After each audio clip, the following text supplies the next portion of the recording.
by removing like all the unnecessary tasks, or rather necessary, but things that they don't specifically have to be doing, like talking to the underwriters, chasing down delivery requirements, spending 45 minutes taking a application. You save like 8 hours a week easily.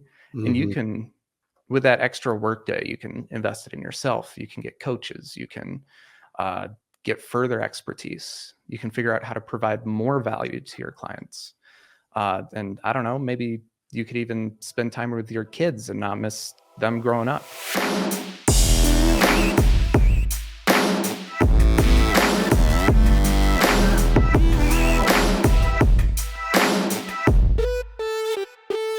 What is up? Welcome back to the CA Power Player Podcast. I'm your host, Cody Askins, and today's episode is all about, this is a big topic. I'm excited about this because so many agents write business and they have trouble actually getting it issued and even getting paid. Like, I'll give you a little secret before I introduce our special guest.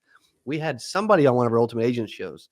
They wrote a bunch of business and did not issue it as much of it as you would think, and they actually ended up making a lot less than you would have thought. And so as you're listening today, I want you to be thinking about, dude, how could this help my business? And how could I start actually issuing and getting paid on my work? Because if you don't, then guess what? You did a bunch of work for freaking nothing. So please welcome from insuranceupgrade.net, Scott Shamblin. How are you, sir? I'm doing great. Thanks, Cody. Dude, I'm doing well as well, buddy. You're in Denver, Yep. which I love. Well, a bunch of my friends were just at a huge insurance conference in Denver last week. But really we're going to jump into your story, but really what you talk about a lot is like helping agents with prospecting, planning, and enrolling. I would love to hear your story of how you got into actually helping agents with working their pending and issuing their business and actually getting paid. Yeah. So I think we should kind of go back and give a little bit of a history, just as to me. Perfect. So I've always kind of had an entrepreneurial like inclination, I guess you could say, even from like a small child. Like I had something a little bit more complicated than a lemonade stand at like 7. Um, but keep going. Fast forward a little bit. Around 15, me and my dad started a family business. We worked with other businesses, computer repair and maintenance. Learned a lot from that. But going forward to my kind of journey into financial services, Mhm. uh, again, I didn't choose that. It's not something I expected. Kind of fell on you. Yeah. So I was hired as an executive assistant at a financial firm, like an advisory firm. And I worked for the CEO and founder. And that only lasted for like 7 months because I was not a good assistant. But what I was good at is the entrepreneurial part. So I got to work as an entrepreneur. They moved me into a operations position, and I stayed there for years, built out every system and process that they had. And at the end of it, I ended as the director of operations. And Wow. so I did my 10,000 hours in becoming an expert in how like the it, like the firm works and how advisors and clients and carriers and everybody works together and how like those gears mesh. And one of my takeaways from that was that clients aren't actually looking for advisors. They're looking for leaders. Mm. You can get advice from everywhere. When you're thinking of like an advisor, you're thinking of like, oh, the president has his cabinet or a king has advisors. It's like, I like that. I like that. I like that. I don't like that. What these people are actually looking for is you to tell them what to do. They need a leader because they Mhm. don't know how to climb up the retirement mountain. They don't know how to get through difficult financial situations. Um, so that's kind of what I figured out. They need a guide up the retirement mountain, and they need a guide to get them safely back down during retirement. And so what I actually do is I work with financial advisors to maximize their impact by transforming them into financial leaders. for their clients by removing the pit of unnecessary activity. Because I believe advisors should be spending their time doing three things: Mm. prospecting, planning, and enrolling. And anything that does not enhance their ability to perform those core three functions, they probably don't need to be doing. Mm-hmm. Amen to that, man. I agree. Yeah. If you think about it, the amount of hours wasted by agents and advisors that they're not prospecting, they're not Mm-hmm. planning, they're not enrolling, as you would say. Dude, like there's a lot of wasted time and a lot of useless tasks, to Oh, yeah. them. Right now, not they're useful because you got to do them to get They paid. have to be done. Correct. Yeah. Correct. Yeah. Somebody's got to do them. Yeah. I kind of want to redefine the advisor role in that the financial advisor, their focus should really be in two places: relationships and providing value. Prospecting, that's just a relationship. That's building a relationship. Mm-hmm. Planning, that's just figuring out how am I going to give this person value. And then enrolling, that's taking the relationship and actually making the value, giving them the value. And so by removing like all the unnecessary tasks, or rather necessary, but things that they don't specifically have to be doing, like talking to the underwriters, chasing down delivery requirements, spending 45 minutes taking a application, you save like 8 hours a week easily. And you Mm-hmm. can, with that extra workday, you can invest it in yourself. You can get coaches. You can uh, get further expertise. You can figure out how to provide more value to your clients. And I don't know, maybe you could even spend time with your kids and not miss them growing up. Yeah, exactly. I mean, when I think about that, like you just described my personality and a lot of like sales entrepreneurs and their personalities is like, dude, I have a big team because there's a bunch of that stuff that I don't want to do, and I Mm-hmm. want to be spending my time on actual revenue producing activities. Yeah, Exactly. it's good. Yeah, it's really good. Well, you mentioned systems and processes, and you seem like a very intelligent individual that can actually like diagnose systems and processes. And most Probably the insurance, coat. that's it. It's exactly it. It's the coat, a little bit of the hair, the smile, the book in the background on the cat, on the shelf, all a combination of all of it, right? Um, when you talk about systems and processes, like that kind of freaks a lot of people out, naturally. Have you always been that way? Like even growing up? I know growing up, I was more of like a this needs to be done this way kind of person. Hmm. I don't know if I really had an inclination to map things out, A to B, B to C. Yeah. But in this journey, I definitely have built that ability. Yeah. Yeah. Um, when you talk about like what you do and what insuranceupgrade.net does, which also I'll mention, like we're putting a link in the description. They can go to advisors.insuranceupgrade.net to learn more about what you do. But like when you talk about some of that, like in advisors, like, okay, I hear that you're helping with some of these things. Describe in a little more detail, like what you'll do and how you do it, and why advisors should take it seriously and why it's important to them. Yeah. I think advisors could take on way more clients and do way more than they actually think they can. They're just stuck on doing these, I guess, clerical or administrative type tasks. Yeah. So we take that away from them. We do it, we bring it basically to me and my team, so they don't have to spend their time on that. So we have the ability to take applications for you in a very streamlined, non-clunky way, where you're still the advisor. It's still your client. It's still your case. Um, we have the ability to go talk to your client, get any of the additional uh, information that like the underwriter might need. And I'm talking about like fully underwritten cases, not simplified issue.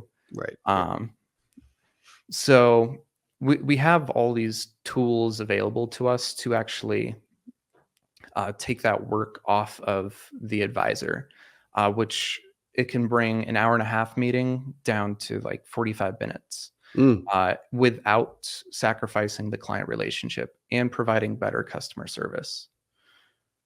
Yes. Yeah. When you mentioned clerical and admin tasks that can save some time, what are some of those tasks? Like you mentioned the application. Um, I'm guessing it's like some follow up or some calling in to check on pending, or like if there's medical records needed, like you can help with some of that.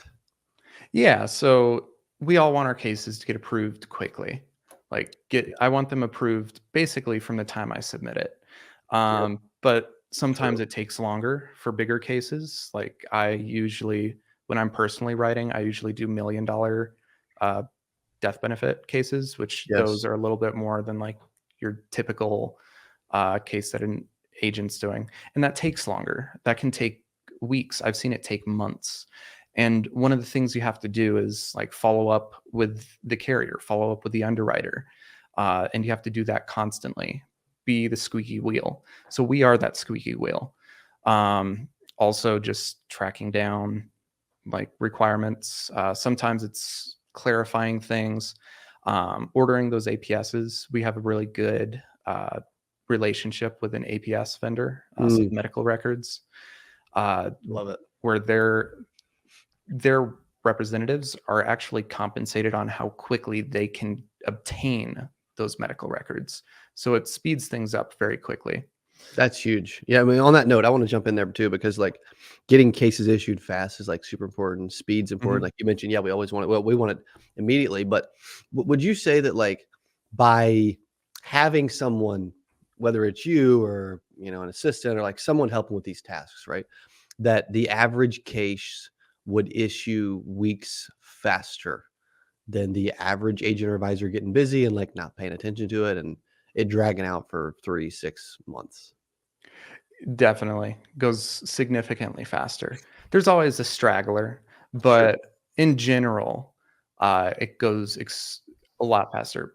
And a, a large part of that is because there's a dedicated person whose job is exclusively to make sure that case gets done quickly. Mm, Where you're an agent or advisor, you're still meeting with clients. It's not top of mind. Or having somebody on your team who it is top of mind for, that it makes it go significantly faster. yeah. Which is huge because it's, I mean, everything is, time kills all deals and Mhm. time is money. And if like, dude, if I can get paid on a case 4 weeks sooner, 2 weeks sooner, Oh, yeah. even a week sooner, like that's cash flow that I can reinvest and I can keep my business afloat. I can Mhm. pay people and grow. And it's like, dude, it makes so much sense. Yeah, it makes so much Fast money makes fast friends. I like that. Fast money makes fast friends. I could not agree more. Yeah. What else have we not mentioned that we should talk through and discuss?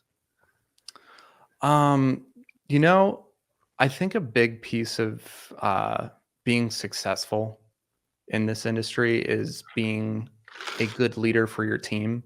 So, like, there's the independent agent, the solo agent, they're gonna do great. But they'll do even greater if they have like an agency or a firm or just some kind of team around them.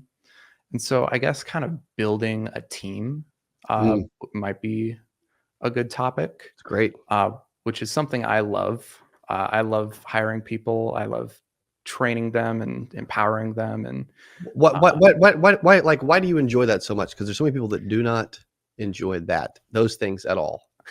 I don't know. I just think it's fun. I build the relationship. And apparently I'm good at it because people that I don't even work with anymore and don't even work at the firm I was at when I worked with them, I still get like birthday invites. So maybe I'm good at it. I guess so. um, That's good. yeah. Yeah, I don't know. Uh, Well, I yeah, guess that's so up for the people to decide. yeah, well, what's some tips and advice you could give to someone that's like, obviously they can plug into you and like have a team, but also if they're adding their own team in their office or wherever, what are some tips or advice that you could bring value to them on when it comes to hiring, um, training, well, onboarding? Like most people, when they do hire, there's no training, there's no onboarding. People are Yeah. like, figure it out. That's why I'm paying you, and then they wonder why 70 something percent of employees are like unhappy. Yeah, that's a big thing, and that's something I feel like I've done very successfully. So it all starts with a foundation. You need a foundation for everything, and the foundation for a team is a leader. The role of leader is very easy to define, I think. It's essentially to align the team to a vision or goal, Mm, and then make sure they have what they need to succeed. yes. So that is the easiest definition. I think I have a book up there on leadership, and it's like that thick. Nice. But that at its essence, that's it. And aligning a team to a vision, that is probably that's extremely important. I like to tell a story uh, that kind of illustrates this idea. When President JFK visited the NASA Space Center for the first time in, I believe it was 62, he was getting like a tour of the facility, and he walked up to a janitor. He had like a broom. He was walking down a hall, reached out, shook his hand, said, "Hi, I'm Jack. What's your role here? What do you do here?" He like wanted to know, what does this guy do? And Cody, what do you think? What do you think the janitor's response was? And keep in mind, he's obviously a janitor. Probably had like 500 keys on his belt loop. Mhm. Like, what do you think his response was? Yeah, probably keeping the place clean and maintained. Yeah, that would probably be my response if I were a janitor, honestly. Yeah, Like, I'm scrubbing toilets and floors, preferably not at the same time. Uh, true. the janitor's response, he said, "Mr. President, I'm helping put a man on the moon." Mm, I think that's the greatest response ever for any team member anywhere. So that kind of it can't be just Cody's vision. It has yeah, to be the team's. So like if I call Lindsay, she's not going to say Cody's goal is to help every insurance agent in the world. I just schedule interviews sure. because it's Lindsay's vision also. She's aligned with it. It's Dylan's vision. It's Logan's vision. Mm, And it's the leader's job to align them to that. And that's something I would say you've done very successfully. Like I've talked to people on your team every now and again. Great job. thanks, man. Um, Appreciate that. so I would say step one, be a good leader. Good leaders have good teams. Bad leaders have bad teams. Amen. Um, so that's the foundation. And then what was it? Onboarding and uh, Yeah, mostly. Yeah, I would say onboarding and training. Yeah, onboarding and training. So I think it starts a little bit earlier. I think it starts from the moment you post the job. And this, I guess, this is a little bit off topic to the whole interview, but sure. it's something I really enjoy. Uh, when you're posting, like recruiting, you put something on LinkedIn or Indeed or wherever. That posting, the job description, it needs to have two key elements: the company's vision, like what impact are we making? Then how does this role align with it? What impact is this role making? Mm, And so that can be done everywhere from janitor to admin to agent to management.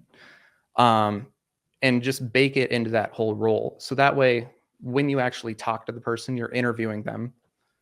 They're already, at least half of them who actually read it, they're aligned with it. Then during the interview, you stress that, you ask them about them, and then you tell them about the company. What impact, what's the vision, what are you doing, how does this role align with that? Connect with the person, because it's a relationship again. mhm. Dale Carnegie. um, and then I think that interview, that's the foundation to the onboarding. So you set the tone there. And when you're hiring somebody, you, y- you're testing them for how they're showing up then. That's how they're going to show up for the clients. Like, do I want this person taking calls from my favorite top client? Mm, Do I want to sit next to this person 8 hours a day, 5 days a week for the next 3 years, 10 years, 15 years? Um, And I guess I'll throw a little bonus in there. I have 2 favorite interview questions, and I don't think I've ever made a bad hire. Wow. My 2 favorites are asking somebody, who is your role model and why? I like And that. then that gives you a huge insight into what do they value? What kind of a person are they? And just get them talking. I've had people talk for like 5 or 10 minutes from that one question, which is amazing. And then the second one is, what do you do for what's your purpose? What do you do for fulfillment? And that, again, it connects you to the person. It helps you see if they're even aligned with this role. Like if their purpose is helping people get fit and being a personal trainer, they might not make a good scheduler. But that's up to you to decide. But I think those are really good screeners. Like one time I had a guy say his role model was Lil Wayne. So interesting. Okay. Yeah. Did he give a why? Interview. How was his why? Was it any good? I don't remember. I kept a poker face and wished him well. Okay. All right. Among other things, like it was the whole interview. But Sure, anyways, interview is the foundation for the onboarding.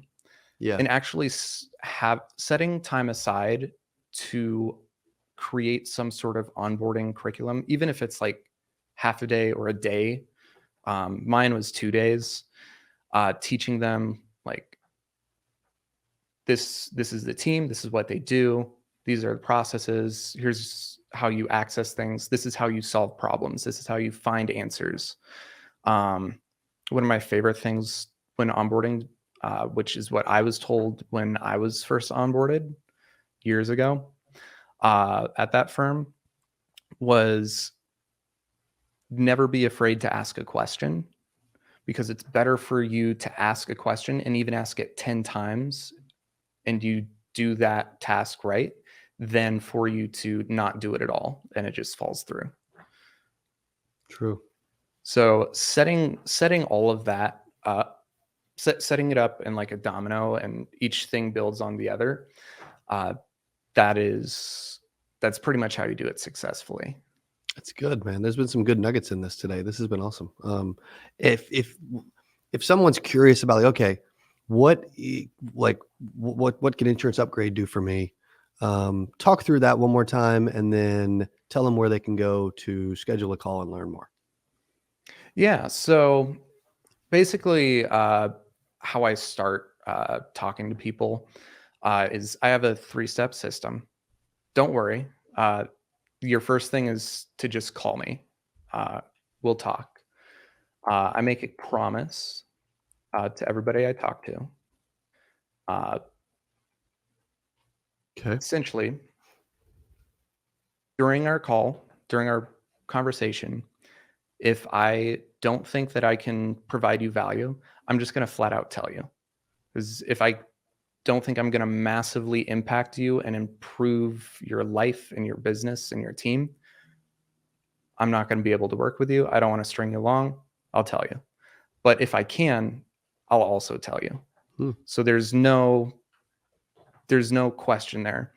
And then that first call, I'm not going to try and get you to like give me a credit card or give me anything. It's just to figure out if we're going to have a second call to where I learn a lot more and deep dive into your firm. So I have a 3-step process. I call it the advisor amplifier system. Grasp, master, amplify. So I want to grasp what you do. I want to deep dive. I want to understand to make sure that's like us making sure we're a good fit. Is this even possible? And if not, that's fine. I know people I can refer you to. I know plenty of people. And I definitely know somebody who would be a good fit for you. And so I'll just send you over there. Master. So I've spent my 10,000 hours. I'm going to give you a master system, and we're going to work together. And then amplify. That's where rubber meets the road. We actually start working together and we amplify your capability. Boom. I like it. Grassmaster and Amplify. I love it. And then go to advisors with an E, advisors.insuranceupgrade.net, which we'll have in the description below. Scott, any final words, my friend? Great podcast. Yeah, thank you. It's great to speak to the 8% Nation. I love it. Man. My email, it's my direct email. I'd check it, info@insuranceupgrade.net. And this goes to my cell. You can call me, text me, 720-727-7268. 720-727-7268. You made it easy. 727272. Yep. And if it helps at all, that those last four, 7268, that spells Scott with one T. Oh, nice, dude. You are all about systems. I love it. Yeah, I enjoy it. Cool. Let's go. Scott Shamblin. I love it, man. Dude, thank you for being on the podcast. Amazing job. And thank you for hanging out with us today. Thank you.